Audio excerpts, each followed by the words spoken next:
Alright guys, we left off in chapter 2 where the door locked and he was heartbroken. He felt like he killed the Indian because he was no longer human, but again he was back to plastic. So we left off right here. We left off with, then he put the Indian back in the cupboard and locked the door because he couldn't bear to look at him any longer. So he couldn't bear the idea that he was gone. He was no longer. So here we go. Follow along, please, as I read.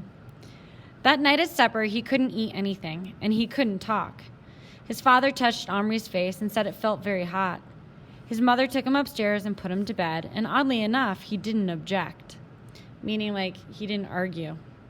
He didn't know if he was ill or not, but he felt so bad, he was quite glad to be made a fuss of.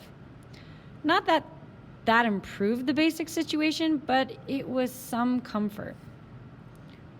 What is it, Omri? Tell me, coaxed his mother. She stroked his hair and looked at him tenderly and questioningly, and he nearly told her everything. But then he suddenly rolled over on his face. Nothing, really. She sighed, kissed him, or rather the back of him, and left the room, closing the door softly after her. As soon as she had gone, he heard something, a scratching, a muttering, a definitely alive sound coming from the cupboard.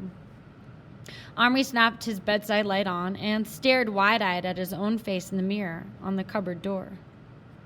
He stared at the key with its twisted ribbon.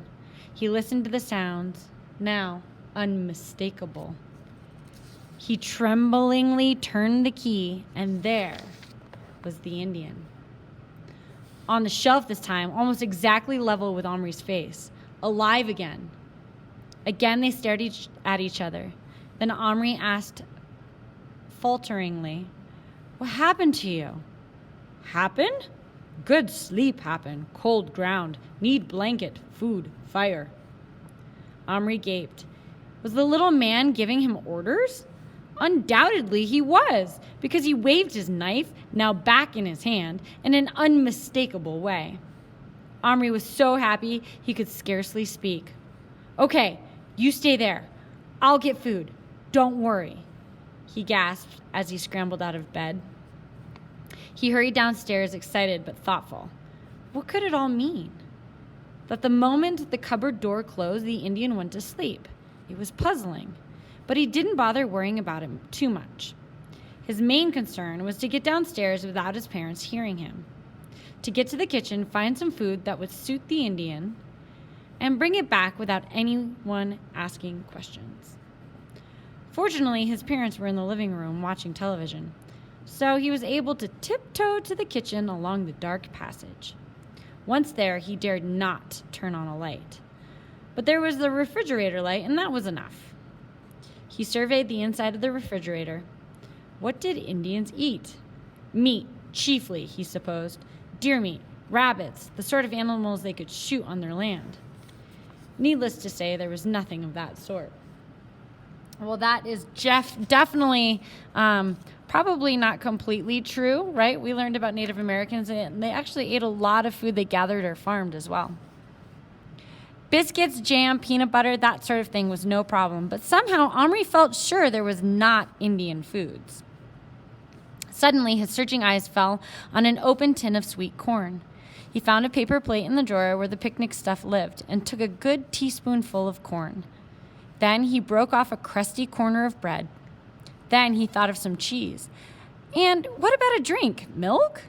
Surely Indian braves did not drink milk. They usually drank something called firewater in films, which was presumably a hot drink, and Omri dared not heat anything.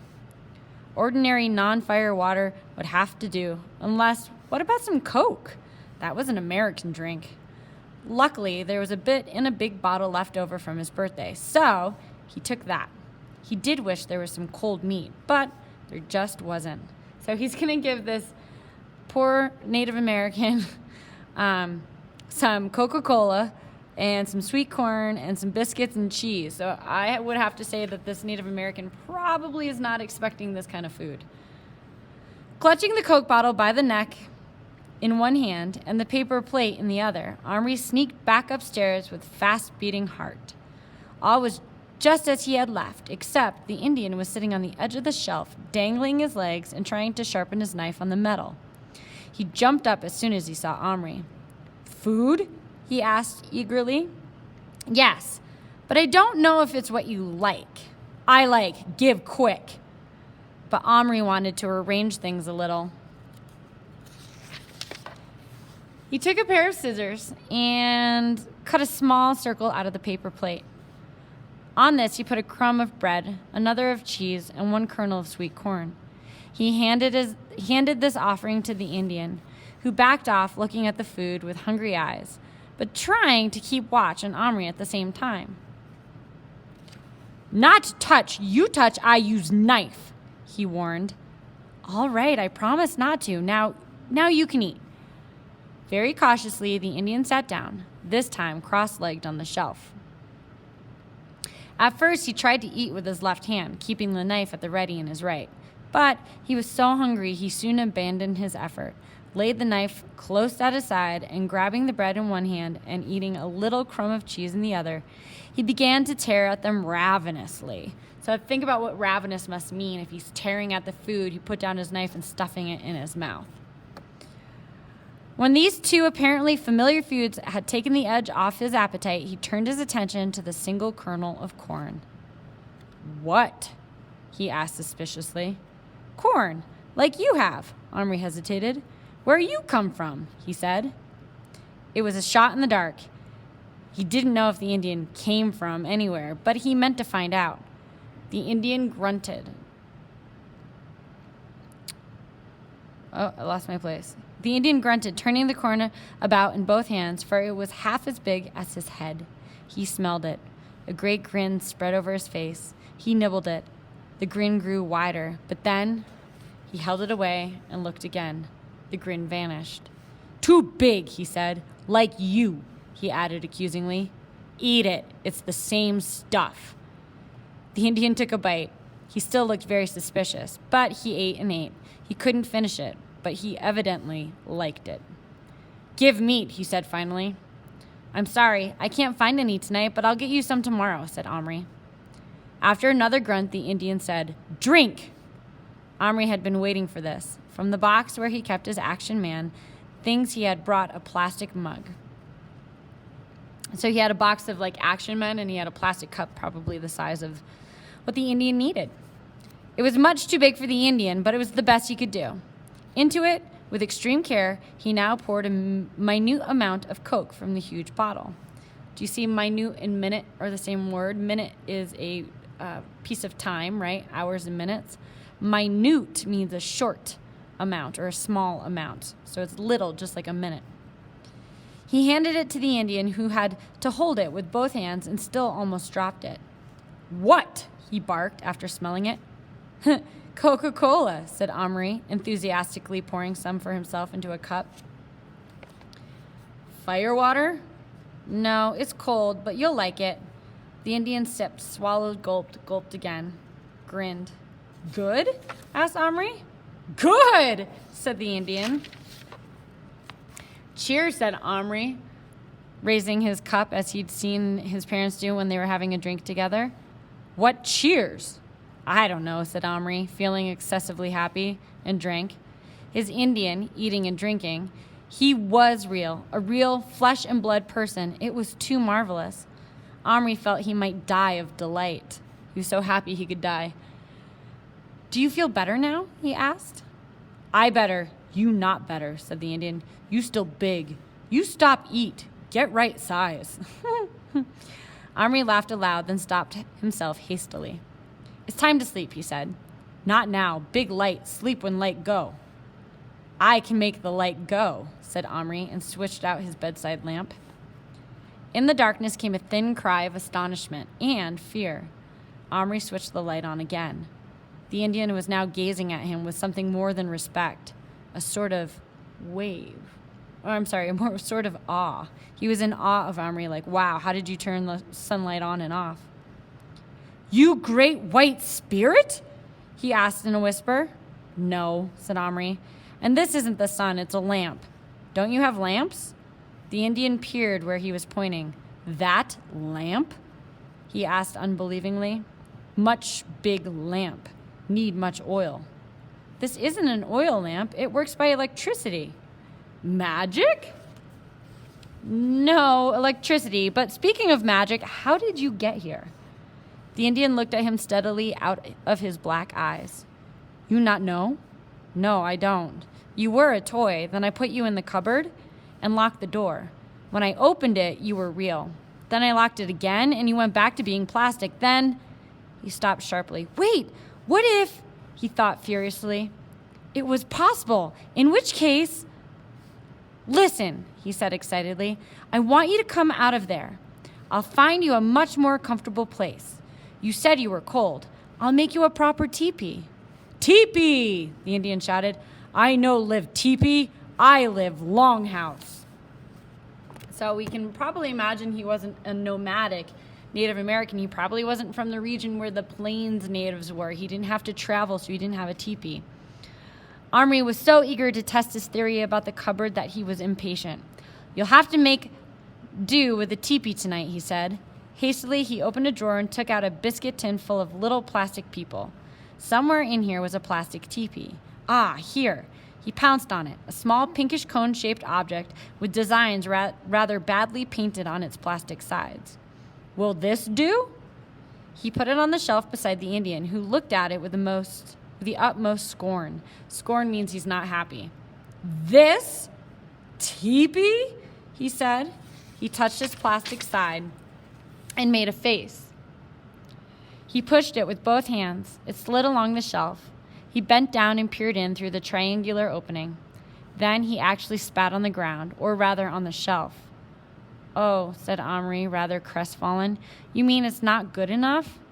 Not want toy, said the Indian, and turned his back, folding both arms across his chest with an air of finality.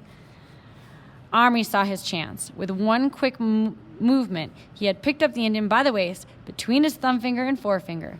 In doing this, he pinned the knife, which was in the Indian's belt, firmly to his side. The dangling Indian twisted, writhed, kicked, made a number of ferocious and hideous faces, but beyond that, he was helpless, and he evidently knew it. For after a few moments, he decided it was more dignified to stop struggling. Instead, he folded his tiny arms across his chest once again, put his head back, and stared with proud defiance at Omri's face, which was now level with his own. For Omri, the feeling of holding this little creature in his fingers was very strange and wonderful. If he had had any doubts that the Indian was truly alive, the sensation he had now would have to put them to rest. His body was heavier now, warm in fur and full of life. Through Omri's thumb on the Indian's left side, he could feel his heart beating wildly like a bird's. Although the Indian felt strong, Omri could sense how fragile he was, how easily an extra squeeze could injure him. He would have liked to feel him all over, his tiny arms and legs, his hair, his ears, almost too small to see. Yet when he saw how the Indian, who was altogether in his power, faced him boldly and hid his fear, he lost all desire to handle him. He felt it was cruel and insulting to the Indian, who was no longer his plaything, but a person who had to be respected. This is a pretty important paragraph. So he's basically saying here that the Indian is a real person and he needs to respect that, and that the Indian didn't face him scared. He actually was defiant, and he was, didn't want to be held and didn't like the situation, but he still was powerful. And the Indian was small, but he was still someone to fear, someone to be respected. Omri put him down gently on the chest of drawers where the cupboard stood. Then he crouched down till his face again level with the Indian's. Sorry I did that, he said. The Indian, breathing heavily with his arms still folded, said nothing, but stared haughtily at him as if nothing he did could affect him in any way. What's your name? Asked Omri. Little Bear, said the Indian, pointing proudly to himself. Iroquois brave, son of chief. You son of chief? He shot at Omri fiercely. Iroquois natives mostly lived in the northeast, so think about the northeast woodlands is where he's from, which makes sense why he has a longhouse. No, said Omri humbly. snorted Little Bear with a superior look. Name? Omri told him. Now we must find you another place to sleep outside the cupboard. Surely you sleep in teepees sometimes. Never, said Little Bear firmly. I've never heard of an Indian who didn't, said Omri with equal firmness. You'll have to tonight anyway. It kind of shows that Omri doesn't really know much about Native Americans. Not toys, said the Indian. This no good. And fire. I want fire. I can't light a real fire in here, but I'll make you a teepee. It won't be very good, but I promise you a better one tomorrow. He looked around. It was good, he thought, that he never put anything away. Now everything he needed was strewn about the floor and on the tables and shelves, ready to hand. Starting with some pickup sticks and a bit of string, he made a sort of cone shape tied at the top. Around this, he draped first a handkerchief and then, when that didn't seem firm enough, a bit of old felt from a hat that had been in the dressing-up crate. It was fawn-colored, fortunately, and looked rather like animal hide. In fact, when it was pinned together at the back with a couple of safety pins and a slit cut from an entrance, the whole thing looked pretty good, especially with the poles sticking up through the hole in the top. Omri stood it up carefully on the chest of drawers and anxiously awaited Little Bear's verdict. The Indian walked around it 3 times slowly, went down on hands and knees and crawled in through the flap, came out again after a minute, tugged at the felt, stood back to look at the poles, and finally gave a fairly satisfied grunt. However, he wasn't going to pass it without any criticism at all. So in other words, he was happy, but he was still going to give Omri a hard time. No pictures, he growled. If teepee, then need pictures. I don't know how to do them, said Omri. I know, you give colors, I make. Tomorrow, said Omri, who despite himself was beginning to feel very sleepy. Blanket? Omri fished out one of the Action Man's sleeping rolls. No good. No keep out wind. Omri started to object that there was no wind in his bedroom. But then he decided it was easier to cut up a square out of one of his old sweaters, so he did that. It was a red one with a stripe around the bottom, and even Little Bear couldn't hide his approval as he held it up, then wrapped it around himself. Good. Warm. I sleep now. He dropped on his knees and crawled into the tent. After a moment, he stuck his head out. Tomorrow, talk. You give Little Bear meat, fire, color, much things. He scowled fiercely up at Omri. Good? Good, said Omri, and indeed nothing in his life had ever promised better. Chapter 3 is called 30